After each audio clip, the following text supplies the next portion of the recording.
அன்பு நண்பர்களுக்கு நெல்லை தில்லையின் பணிவான வணக்கம். இன்று ஒரு செய்தியை நான் சொல்லப் போகிறேன். இது ஒரு உளவியல் செய்தி. நமது குழந்தைகள் ஏன் பெற்றோர்களுக்கு மரியாதையை கொடுக்க தவறுகிறார்கள் தெரியுமா? சிந்தித்து பாருங்கள்.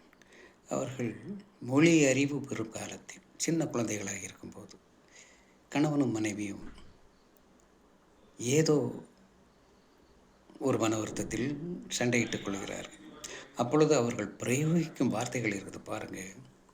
மனைவி கணவனை மரியாதை இல்லாமல் திட்டுவதும், கணவன் மனைவியை திட்டுவதும், இதை குழந்தைகள் கவனித்துக் கொண்டிருக்கிறார்கள் என்பதை தெரியாமலேயே இந்த அன்றாட நிகழ்ச்சி நடைபெற்று கொண்டிருக்கிறது. இந்த குழந்தைகள் வளர வளர இந்த காட்சிகள் அவர்கள் மனதில் ஆழ பதிந்திருப்பதால் அவர்கள் பெற்றோர்களின் சொற்களை கேட்பதற்கு மறுக்கும் ஒரு காலகட்டத்தில் வளர்ந்து வருகிறார்கள்.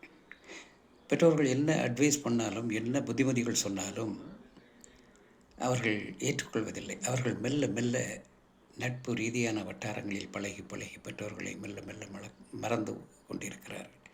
காரணம் என்ன தெரியுமா?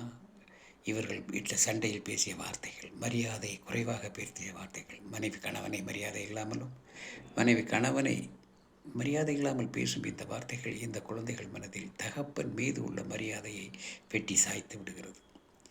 அவர்கள் மனதில் தகப்பன் மேல் இந்த மரியாதை மெல்ல மெல்ல அகன்று விடுகிறது. அப்படி அகன்று விடும்போது இந்த தகப்பன் சொல்லுக்கு அங்கே எந்த மரியாதையும் கிடையாது. இந்த தகப்பன் சொல்லை அவர்கள் கேட்பதும் இல்லை. அவர்கள் மெல்ல மெல்ல பெற்றோர்களிலிருந்து விலகி தங்களுடைய நண்பர்களின் குரூப்பில் அவர்கள் பேசும் வார்த்தைகளும் ஏனென்றால் எல்லா வீடுகளிலும் இது நடப்பதனால் அவர்கள் இதை பேசிக்கொள்ளுகிறார்கள். தாய் தகப்பனுக்கு மரியாதை கொடுக்காமல் இறந்து விடுகிறார்கள். ஆகவே பெற்றோர்களே, உங்கள் குழந்தைகள் முன்னால் நீங்கள் சண்டையிடாதீர்கள். உங்கள் மன வருத்தங்கள் எது இருந்தாலும் 4 சுவருக்குள்ளுக்குள் நீங்கள் பேசி தீர்த்து கொள்ளுங்கள்.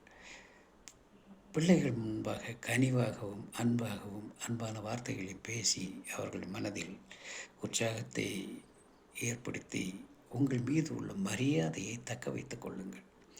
இதை நான் சொல்லவில்லை, இது உளவியல் சொல்லும் செய்தி.